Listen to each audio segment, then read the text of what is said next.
Quran Surah Al-Maidah ayat 116. Ingatlah ketika Allah berfirman, "Wahai Isa putra Maryam, apakah engkau mengatakan kepada orang-orang, jadikanlah aku dan ibuku sebagai dua Tuhan selain Allah?" Dia Isa menjawab, "Maha suci engkau, tidak patut bagiku mengatakan apapun yang bukan hakku." Al-Quran menyebutkan bahwa Isa bin Maryam tidak pernah berkata dan mengaku Tuhan. Lantas mengapa kaumnya menganggapnya sebagai Tuhan? Sobat Montesa, di video kita kali ini akan membahas mengapa Isa bin Maryam dianggap Tuhan oleh umat Nasrani. Untuk itu tonton video ini sampai selesai agar tidak gagal paham. Dan jangan lupa subscribe dan bunyikan tanda loncengnya biar tidak ketinggalan dari video-video terbaru kami. Terima kasih.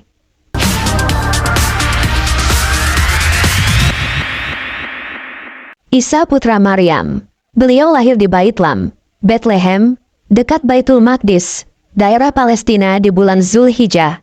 Nabi Isa alaihi salam lahir dari seorang ibu bernama Maryam binti Imran. Lahir tanpa seorang ayah dalam artian bahwa Allah subhanahu wa ta'ala memberikan mukjizatnya kepada Maryam dalam keadaan perawan dapat melahirkan seorang anak tanpa ayah.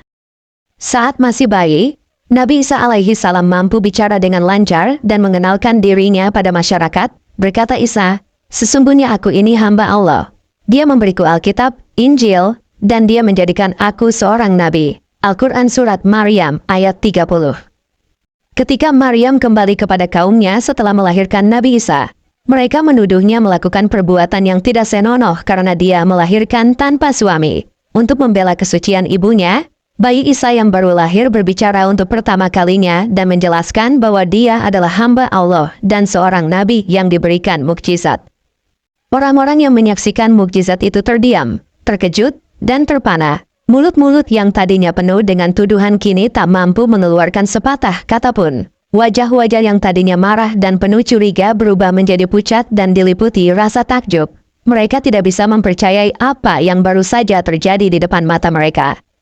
Bisikan-bisikan mulai menyebar di antara kerumunan. Apakah ini benar-benar terjadi? Bagaimana mungkin seorang bayi dapat berbicara dengan begitu jelas dan bijaksana? Mereka mulai menyadari bahwa Maryam bukanlah wanita yang pantas dicela, melainkan sosok yang dipilih oleh Allah untuk melahirkan seorang nabi. Seorang tetua yang dikenal bijaksana dan dihormati oleh masyarakat maju ke depan. Dengan suara gemetar karena haru dan ketakutan, dia berkata, "Sesungguhnya ini adalah tanda kebesaran Allah. Kita telah menyaksikan mukjizat yang luar biasa. Maryam adalah wanita suci, dan bayi ini, Isa, adalah nabi yang diutus oleh Allah. Marilah kita berhenti dari fitnah dan memohon ampun kepada Allah atas tuduhan kita yang salah." Perlahan-lahan, orang-orang mulai mendekati Maryam dengan sikap hormat. Mereka memohon maaf atas kecurigaan dan tuduhan yang dilontarkan sebelumnya. Maryam menerima permohonan maaf mereka dengan hati yang tulus, dan dalam hatinya, dia bersyukur kepada Allah atas mukjizat yang telah menyelamatkannya dari fitnah.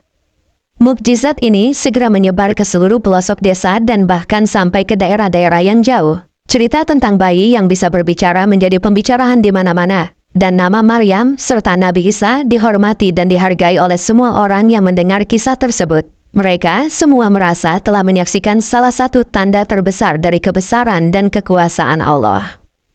Seiring waktu, Isa tumbuh menjadi seorang pemuda yang penuh dengan kebijaksanaan dan kasih sayang. Dia dikenal oleh masyarakatnya sebagai seorang yang memiliki pengetahuan dan pemahaman agama yang mendalam.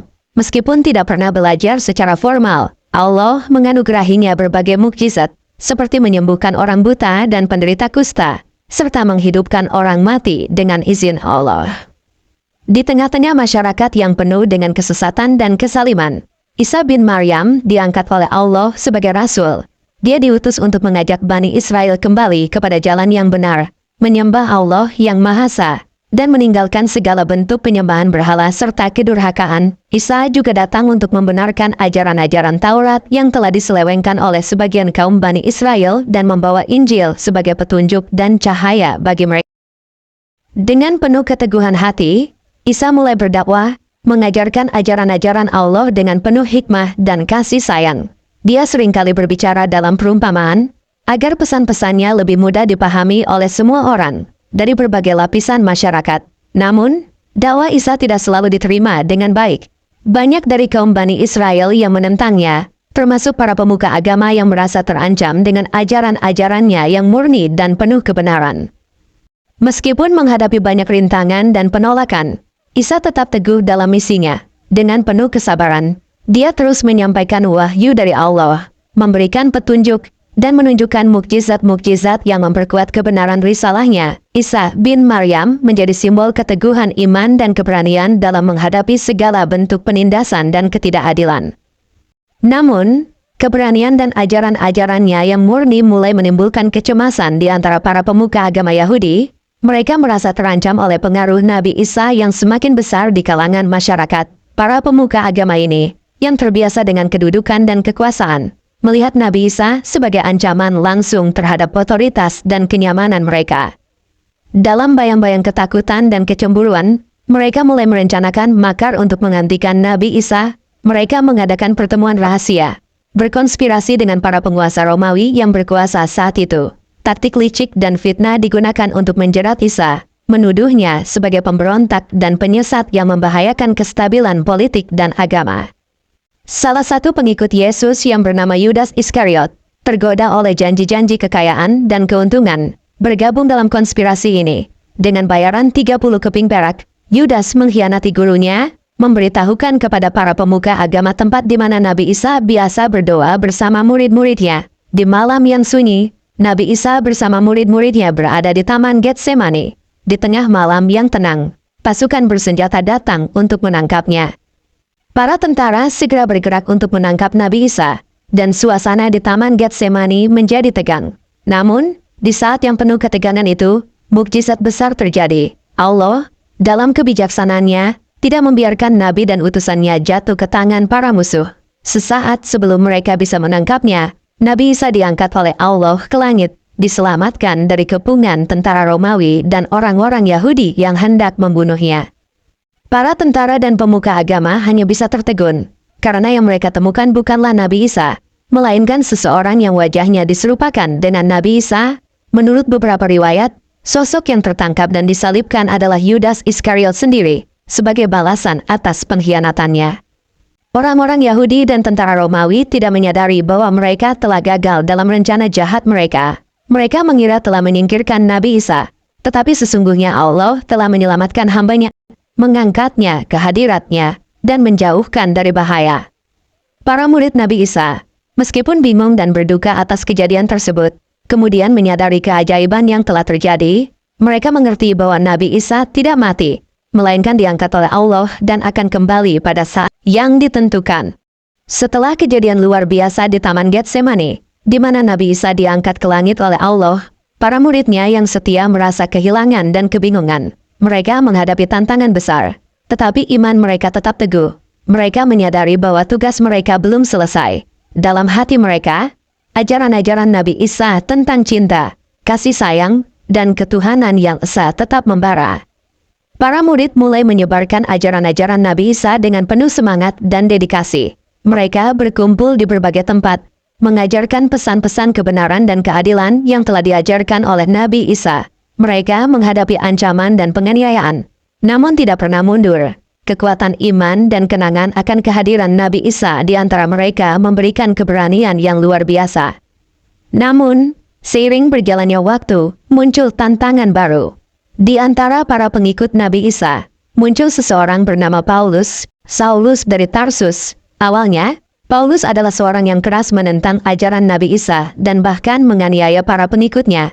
Namun, dalam perjalanan menuju Damaskus, Paulus mengalami pengalaman spiritual yang mengubah hidupnya. Dia mengklaim telah bertemu dengan Nabi Isa dalam penglihatan. Dan sejak saat itu, dia menjadi seorang yang gigih menyebarkan ajaran-ajaran Kristus. Namun, berbeda dengan para murid asli Nabi Isa, Paulus membawa perspektif yang berbeda. Dia mulai memperkenalkan konsep-konsep baru yang belum pernah diajarkan oleh Nabi Isa. Dalam surat-suratnya yang kemudian menjadi bagian dari perjanjian baru, Paulus menekankan aspek teologis yang berbeda, termasuk ide-ide tentang keselamatan melalui iman saja dan peran Nabi Isa sebagai Tuhan dan Juru Selamat. Perubahan ini menyebabkan perpecahan di kalangan para pengikut Nabi Isa.